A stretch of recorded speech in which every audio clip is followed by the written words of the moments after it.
ನಾನೊಂದ್ ಕಡೆ ನೋಡಿದ್ದೆ, ಗ್ರೇಪ್ಸ್ ಮತ್ತೆ ಪೀನೆಟ್ ನ ಜೊತೆಗ್ ತಿಂದ್ರೆ ಚಾಕ್ಲೇಟ್ ಅನ್ಸುತ್ತಂತೆ. ನೀನ್ ತಿಂದು ಹೇಳ್ಬೇಕು. ಸ್ವಲ್ಪ ಎಲ್ಲೋ ಅನ್ಸುತ್ತೆ. 10ಗೆ ಎಷ್ಟು ರೇಟ್ ಮಾಡ್ಬೋದು? 5. ಆಪಲ್ ಮತ್ತೆ ಆರೆಂಜ್ ನ ಮಿಕ್ಸ್ ಮಾಡಿ ತಿಂದ್ರೆ ಕಿವಿ ಫ್ರೂಟ್ ಟೇಸ್ಟ್ ಕೊಡುತ್ತಂತೆ. One eternity later. ಒಂಚೂರ್ ಅನ್ಸುತ್ತೆ. 10 out of 1.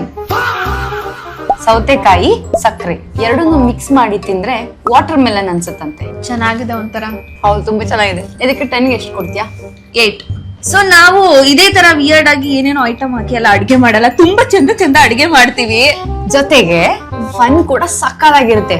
ಅದಕ್ಕೆ ಮಿಸ್ ಮಾಡ್ದೆ ಕ್ವಾಟ್ಲೆ ಕಿಚನ್ ಸೀಸನ್ 2 ನ ನೋಡ್ಬೇಕು. ಪ್ರತಿ ಸ್ಯಾಟರ್ಡೆ ಸಂಡೇ ನೋಡ್ಬೇಕು.